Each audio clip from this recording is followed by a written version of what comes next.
ഇന്നത്തേത് രാവിലെ തന്നെ പുറത്തിറങ്ങി അമ്മയ്ക്ക് ഇന്നലെ കൊണ്ടുകൊടുത്ത 2 ചെടികളും എടുത്ത് പുറത്ത് വെച്ചു. അത് കഴിഞ്ഞ് നോക്കിയപ്പോൾ ഒരു മുള്ളാത്ത പഴുത്തെടുക്കുന്നുണ്ട്. പിച്ചാൻ വേണ്ടി ചെന്നപ്പോഴേ അത് മൊത്തം കേട്. എന്നാൽ എന്തെങ്കിലും എടുത്ത് കഴിച്ചിട്ട് ടീഷർട്ട് തയ്ക്കാൻ കൊടുക്കാൻ പോകുമെന്ന് വെച്ചു. അങ്ങനെ വീടും പൂട്ടി ഗേറ്റും അടച്ച് ഞാൻ ഇറങ്ങി.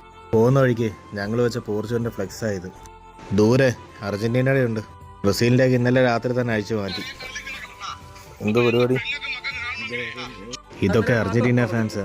ചിരിയണ്ട അറിഞ്ഞൂടെ. എങ്കിൽ കുറച്ച് നേരം ഇവിടുന്ന് ഫോണിൽ കളിക്കാമെന്ന് വെച്ചു. അപ്പോഴേക്കും ഓരോരുത്തരായിട്ട് വന്നു തുടങ്ങി. പിന്നെ അവിടെ നിന്ന് ഓരോ ചർച്ചകളൊക്കെ ആയി. എങ്കിൽ വിചാരിച്ചൊരു സോഡാരങ്ങളും കുടിക്കാമെന്ന്. ഭയങ്കര ചൂട്. അങ്ങനെ സോഡാരങ്ങളും കുടിച്ചുകൊണ്ടിരുന്നപ്പോഴാണ് എൻ്റെ വണ്ടി എടുത്ത് ഒരാൾ പോകുന്നതായിട്ട് കണ്ട്.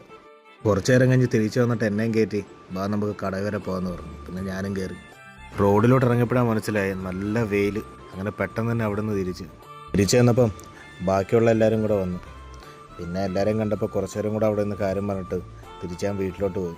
പോകുന്ന വഴിക്ക് ഒരു കാര്യം ഓർത്തത്, ടീഷർട്ട് അടിക്കാൻ കൊടുക്കാൻ മറന്നു. എന്നാൽ പിന്നെ വൈകുന്നേരം കൊടുക്കാമെന്നും പറഞ്ഞ് ഞാൻ നേരെ വീട്ടിൽ വന്നു. രാവിലെ തന്നെ ഒരു പേരയ്ക്ക കണ്ടു വെച്ചായിരുന്നു. അത് പിച്ചാൻ നോക്കിയപ്പോൾ അതിപ്പോൾ കാണുന്നില്ല. ഏതോ കിളി അടിച്ചുകൊണ്ട് പോയെന്നാണ് തോന്നുന്നു. അപ്പോൾ എന്തായാലും അടുത്തൊരു വീഡിയോ കാണാം. പോയിട്ട് വരാം.